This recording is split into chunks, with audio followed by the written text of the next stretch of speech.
परमात्मा श्री राधा कृष्ण के चरणारविंदों में शतकोटि नमन बंदन। मित्रों को, जिज्ञासुओं को, धर्म प्रेमियों को, ज्योतिष विज्ञान प्रेमियों को हर हर महादेव, बम बम भोले, नमः शिवाय। मित्रों, विषय बहुत गंभीर है, ज्ञानवर्धक है और जीवन में प्रयोग करने योग्य है। विषय है राहु की विपरीत या राहु से उल्टा या राहु का परम शत्रु केतु। केतु राहु का बिल्कुल विपरीत दिशा में कार्य करता है। ये ऐसे कह सकते हैं आप कि राहु से केतु उल्टा भी है और उसका शत्रु भी है। तो विद्वानों ने कहा है कि कुजवत केतु, केतु ऐसा है जैसा कि मंगल है। मंगल के समान केतु फल देता है। राहु का उल्टा क्यों है केतु? राहु का उल्टा इसलिए है कि राहु जिस ग्रह के साथ बैठता है उस ग्रह को राहु ग्रहण कर लेता है, ग्रसित कर लेता है, निगल जाता है। लेकिन केतु उसका जस्ट अपोजिशन में रहता है, अपोजिटर है कि केतु के साथ यदि कोई ग्रह बैठता है तो वो उसके लिए अपना जीवन निछावर कर देता है, अपना बलिदान कर देता है, अपनी सारी शक्ति, सारी ऊर्जा, सारा बल, सारा ज्ञान, संपूर्ण टेक्नोलॉजी और साथ वाले बैठे ग्रह को अर्पित कर देता है, उसको पावरफुल बना देता है। किसको? कि जिसके साथ में केतु बैठा है, यानी केतु दोस्ती मानता है, यारों का भी यार है केतु, ऐसे कह सकते हैं। मित्रों, एक बात याद आ गई। 21 तारीख शुक्रवार, ये जनवरी का जो महीना चल रहा है, शुक्रवार 21 जनवरी सन 2022 सकट का दिन है, सकट चतुर्थी है, सकट चौथ। यद्यपि हर महीने में कृष्ण पक्ष में चतुर्थी आती है, वो गणेश जी की ही मानी जाती है, लेकिन भाद्रपद कृष्ण पक्ष में जब गणपति बप्पा मोरिया का नारा लगता है गणेश जी का, एक तो वो चतुर्थी जिसको पत्थर चौथ भी कहते हैं, और एक ये माघ मास के कृष्ण पक्ष की सकट चतुर्थी, संकट चतुर्थी। ये बड़ा महत्वपूर्ण है और विद्वानों ने तो वेद में कहा गया है, यो लाजैर यजति स वै श्रवणोपवो भवति। जो संकष्ट चतुर्थी का, सकट चौथ का जो व्रत रखते हैं, भगवान गणेश की साधना उपासना करते हैं गणपत्याथर्व शीर्ष के द्वारा, गणपति अथर्व शीर्ष के द्वारा, तो वो लाजा कहते हैं, जो धान की जो खील होती है, जिसका प्रयोग दीपावली पर किया जाता है लक्ष्मी पूजन में। व्हाइट कलर के जो धान की जो खील बनती है धान को भूनने के बाद, उसको लाजा कहते हैं। यो लाजैर यजति, जो लाजा से सकट चौथ पर वो गणेश जी की साधना करता है, लाजा के माध्यम से, तो वो कुबेर के समान धनवान हो जाता है। यो मोदक सहस्रेणी यजति, और जो 100 लड्डुओं के द्वारा या 1000 लड्डुओं के द्वारा मोदक प्रिय मुद मंगल दाता, मोदक कहते हैं लड्डू के लिए। भगवान गणेश के 108 नामों से व्रत रखते हुए तन मन धन भगवान के गणेश जी के चरणों में समर्पित करते हुए समर्पण भाव से जो व्यक्ति 108 नामों के द्वारा अष्टोत्तर शतनामावली गणेश जी के द्वारा जो भगवान गणेश का यजन करता है, साधना करता है, पूजा करता है, और रात्रि को जब चंद्रोदय होता है तब वो चंद्र को अर्घ्य देता है, तो निश्चित रूप से संसार का सबसे बड़ा यशस्वी और धनी व्यक्ति बनता है। मित्रों, विषय ज्योतिष का है, इतना ही कहना था आपसे सूक्ष्म में। कल का दिन 21 फरवरी शुक्रवार बहुत महत्वपूर्ण है। तो मित्रों, विषय चल रहा है केतु का। तो केतु स्वर्ग को देने वाला है, मोक्ष प्रदाता है, मोक्ष को देता है केतु, मोक्षकारी हो जाता है। लेकिन बिना बृहस्पति की कृपा के मोक्ष नहीं मिलता। बृहस्पति की राशि अर्थात मीन राशि ही केतु की राशि मानी जाती है, और धनु राशि में केतु बहुत पावरफुल होता है। अब विषय आता है कि केतु तीसरे भाव में, केतु छठवें भाव में, केतु एकादश भाव में, 11वें भाव में, लाभ स्थान में सर्वोत्तम फल देता है। यद्यपि पाराशर जी तो ये कहते हैं कि केतु केंद्र में और त्रिकोण में बहुत श्रेष्ठतम फल देता है, पंचम में और दशम में भी अच्छा फल देता है। लेकिन कुछ विद्वानों का ऐसा भी मत है कि केतु षष्ठ भाव में अर्थात छठवें भाव में, जो रोग का भाव है, ऋण का भाव है, शत्रुओं का भाव है, कर्जे का भाव है, उसमें केतु सर्वश्रेष्ठ फल देता है। षष्ठ भाव में यदि केतु है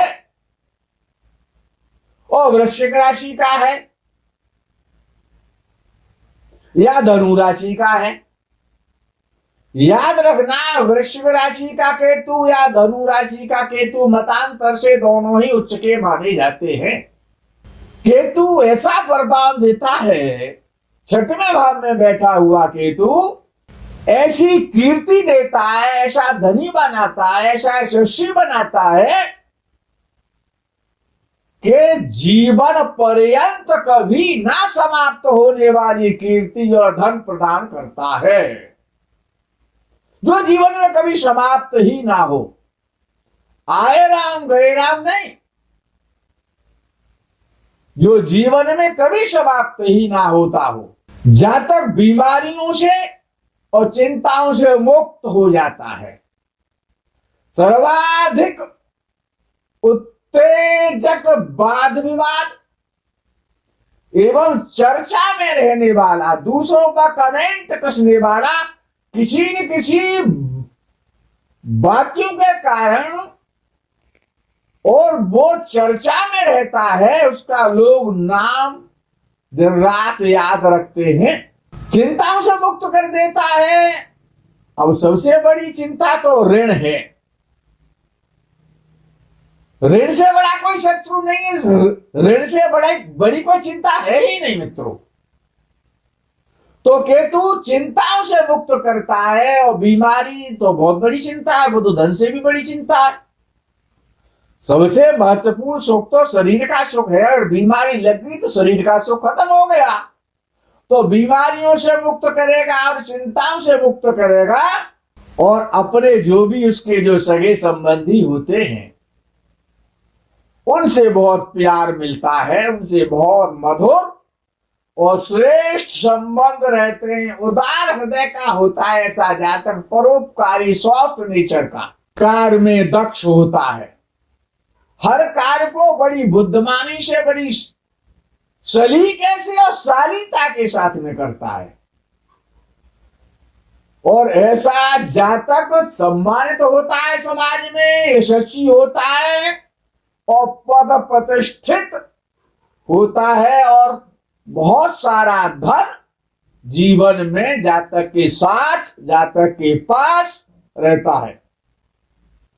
उच्चाधिकारी ना बने तो उच्चाधिकारियों से सम्मान प्राप्त करने वाला बने और अपने बुद्धि के द्वारा, अपनी वाक् चातुरता के द्वारा, अपने भाषण के द्वारा, अपने ज्ञान के द्वारा यश और धन की प्राप्ति करता है, सम्मानित होता है। लेकिन ऐसे जातक को जिसका 6वें भाव में केतु है, वो अच्छी स्थिति में है, बृहस्पति की दृष्टि अवश्य होनी चाहिए। बृहस्पति कहीं पर भी बैठा उससे मतलब नहीं है, तो मोक्ष का भी अधिकार मिलेगा। द्वादश भाव में बैठ करके ही मोक्ष नहीं देगा। यदि केतु 6वें भाव में बैठा, बृहस्पति की दृष्टि है, तो मोक्ष सुनिश्चित हो जाता है। लेकिन ऐसे जातक को कीड़े मकोड़ों से, जंगली जानवरों से, चौपाए पशुओं से हमेशा दूर रहना चाहिए, सावधान रहना चाहिए, विषैली चीजों से दूर रहना चाहिए।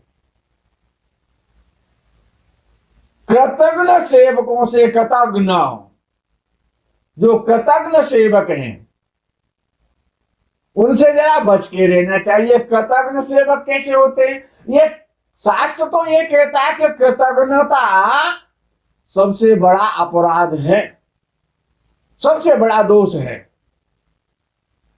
सर्प काट ले तो जीवित रह सकता है, लेकिन कृतज्ञ व्यक्ति का, पीड़ित व्यक्ति जीवित रहना ही मुश्किल हो जाता है। तो सेवक जो नौकर चाकर होते हैं, जो सेवकाई करने वाले हैं या जो सगे संबंधी हैं, उनमें यदि कोई कृतज्ञ कहते हैं जो एहसान को नहीं मानता, एहसान फरामोश, ऐसे व्यक्तियों से सदा दूर रहना चाहिए। यदि शर्त भी है कि यदि केतु कुंडली के 6वें भाव में बैठा है तो साहसी भी बनाएगा, शत्रुजयी बनाएगा, शत्रुओं को नाश कर देगा। लेकिन भूत प्रेत का भय, फोबिया, उससे पीड़ित करेगा। भूत प्रेतों से ऐसा जातक डरता है। ऐसा जातक दीर्घायु होता है, धनी होता है, लेकिन ऐसा भी देखने में आता है कि प्राय ऐसा जातक मुकदमेबाज होता है।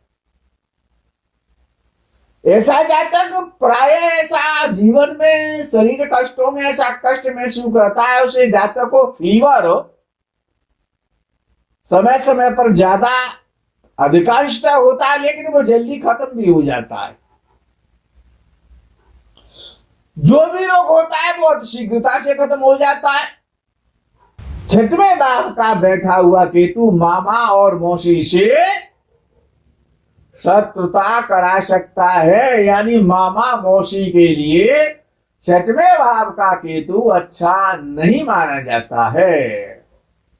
लेकिन अपने भाई बहनों के लिए, बुआ फूफा के लिए बहुत अच्छा माना जाता है। केतु जब 6वें भाव में बैठता है तो केतु, पाराशर जी क्या कहते हैं इस पर? पाराशर जी कहते हैं कि वृश्चिक राशि का केतु, कन्या राशि का केतु, मेष राशि का केतु, मिथुन राशि का केतु, वृश्चिक राशि, कन्या राशि, मेष राशि और मिथुन राशि का यदि केतु 6वें भाव में है तो सरकार से धन लाभ कराएगा, या आपको राज्याधिकारी सरकारी पद देगा, यानी सरकार से पैसे मिलेंगे, गवर्नमेंट से संबंध करा देता है। या जातक जिसकी कुंडली में छठवें भाव में केतु बैठा हुआ है, या फिर वो स्पोर्ट्स के द्वारा धन कमाता है और सम्मानित होता है, जो भी ऐसा जातक चरित्रवान होता है,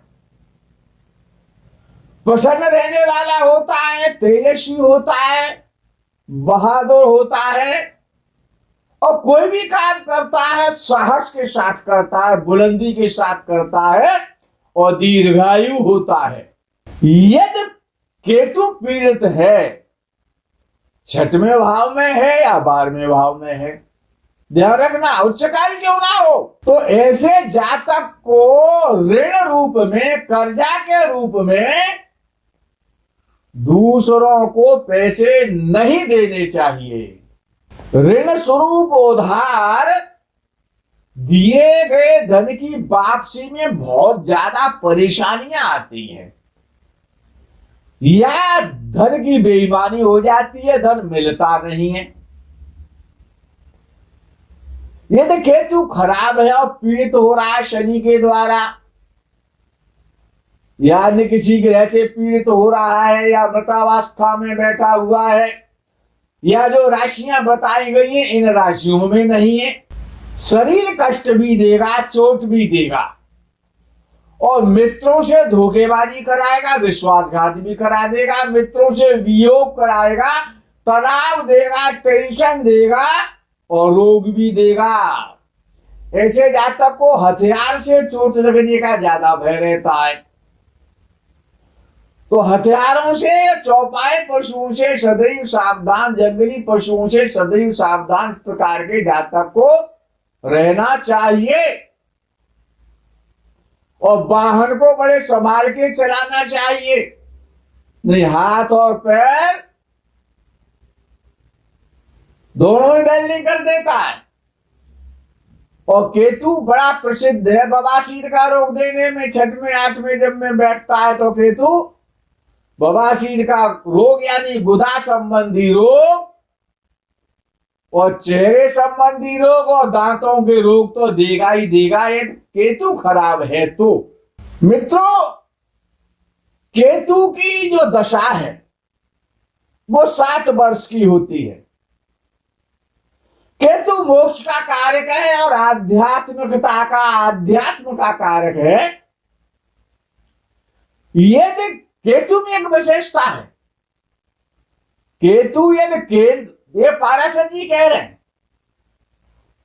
महर्षि पाराशर कहते हैं, उनका वचन है, उनका वाक्य है कि केतु केंद्र में हो या त्रिकोण में हो, 1 4 7 10 में हो या 5 9 में हो, तो आध्यात्मिकता तो देगा ही देगा, व्यक्ति को धार्मिक बनाएगा ही बनाएगा। लेकिन केंद्र या त्रिकोण में उपस्थित व्यवस्थित केतु अध्ययन बहुत कराता है, स्टडी बहुत कराता है, टेक्निकल बुद्धि का बनाता है, हाजिर जवाब बनाता है। और केतु स्वयं में एक साइंटिस्ट है, वैज्ञानिक है। जितने भी वैज्ञानिक जो भी अस्त्रों पर शोध करते हैं, या जो हवाई जहाज, फाइटर जेट इत्यादि जो भी बनाते हैं, या जो मिसाइल बनाते हैं, या जितने भी प्रकार के संसार में हथियार, जितना भी गोला बारूद है, मिसाइल से, बम से लेकर के परमाणु बम जो भी है, उन सबका इंडिकेटर है, इंडिकेट करता है उनको, उनका कारकत्व करता है केतु। और जितने भी नुकीले जो हथियार हैं, शार्प स्वॉर्ड, जितनी भी तेज धार की तलवारें हैं, यानी जो भी लोहे के जो हथियार जो नुकीले होते हैं, चमकीले होते हैं, पहने होते हैं, जिनसे मर्डर किया जा सकता है, जिनसे हिंसा होती है, जिनसे कत्ल होता है, वो केतु ही है।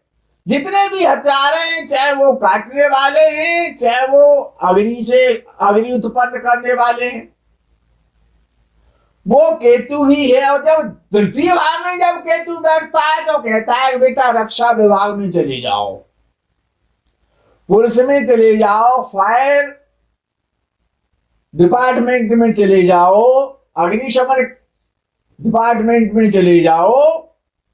तो ये जो केतु है तीसरे भाव में मिलिट्री है, फोर्स है, सीआरपी है, बीएसएफ है, इनको इंडिकेट करता है। केतु हवाई जहाज का पायलट भी बनाता है।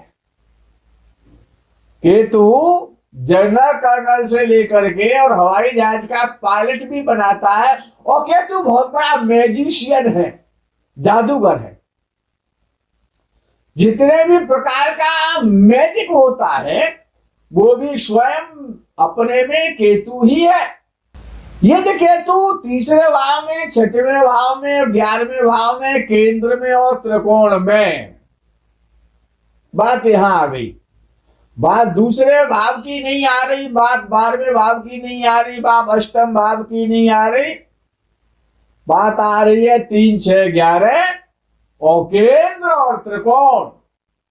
यदि इन भावों में केतु शुभ स्थिति में बैठा या शुभ वर्गों में बैठा है, वर्ग जानते हैं आप, मैंने एक वीडियो बनाया था, थोड़ा सा बता देता आपको वर्ग किसे कहते हैं।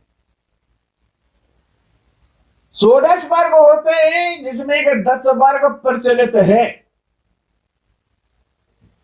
जिसमें सप्त वर्ग आते हैं, षड वर्ग आते हैं और 10 वर्ग हो जाते हैं।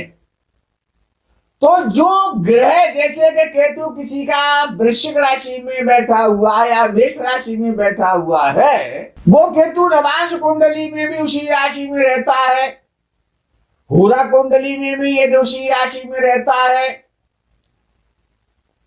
और दशमांश कुंडली में भी ये उसी राशि में रहता है, द्वादशांश कुंडली में ये उसी राशि में रहता है, सप्तमांश में भी उसी राशि में रहता है, दृष्टान में भी उसी राशि में रहता है। तो जितनी बार वो राशि जिस कुंडली में रिपीट करेगा केतु, जितनी बार में इसमें चला जाएगा 10 वर्गों में, वो उतने ही वर्गों में कहलाएगा। जो ग्रह जितने वर्गों में अधिक होता है वो ग्रह उतना ही पावरफुल होता है। उसकी अलग अलग संज्ञा दी गई है जो मैंने पहले बताई है। केतु देश और विदेश की यात्राएं कराता है और उन यात्राएं वो निरर्थक नहीं होती है, उनसे बड़ी प्रसन्नता होती है। यानी जो भी यात्रा होती है वो मंगलमय होती है, धन लाभकारी होती है, कल्याणकारी होती है। तीसरे भाव में, षष्ठ भाव में और एकादश भाव में केतु की यदि जब दशा आती है तो बहुत धन लाती है, बहुत खुशियां देती है और जातक सरकार से भी बहुत सारा धनार्जन करता है, उसको धन की प्राप्ति होती है। मित्रों, ये जो भाव हैं, इन भावों का और राशियों का और नक्षत्रों का ही तो खेल है। तो केतु यदि द्वितीय भाव में, अष्टम भाव में और द्वादश भाव में, द्वादश भाव का नाम आ गया पाराशर जी के द्वारा। लेकिन एक चीज याद रखनी, जो केतु की जो दशा है, जब केतु अच्छा होता है तो दशा के जो 7 साल का, जो दशा के 3 पार्ट कर दिए ना, 7 साल को 3 भागों में लगभग बांट दिया जाए तो 2.25 साल में लगभग हो जाएंगे दिए गए भाव। तो जब केतु की, अच्छे केतु की जब प्रारंभ में जब दशा प्रारंभ होती है तो बहुत धन संपत्ति, भूमि, भवन, वाहन, ऐश्वर्य, सम्मान, सुख, निरोगता, शत्रुहानि, ये सब कुछ आपको मिल जाएगा। लेकिन जब दशा का मध्यकाल आता है, मध्यावधि आती है, तो उस समय कुछ निरर्थक भय पैदा हो जाता है, डाउट पैदा हो जाता है, व्यक्ति भयभीत रहने लगता है और फोबिया का शिकार हो जाता है। और जब दशा का अंतिम काल आता है, अंतिम खंड आता है, 7वें वर्ष का, 6वें और 7वें वर्ष का जो दशाकाल है, वो जहां पर जातक रहता है उससे बहुत दूर चला जाता है, बहुत दूर जा करके रहता है,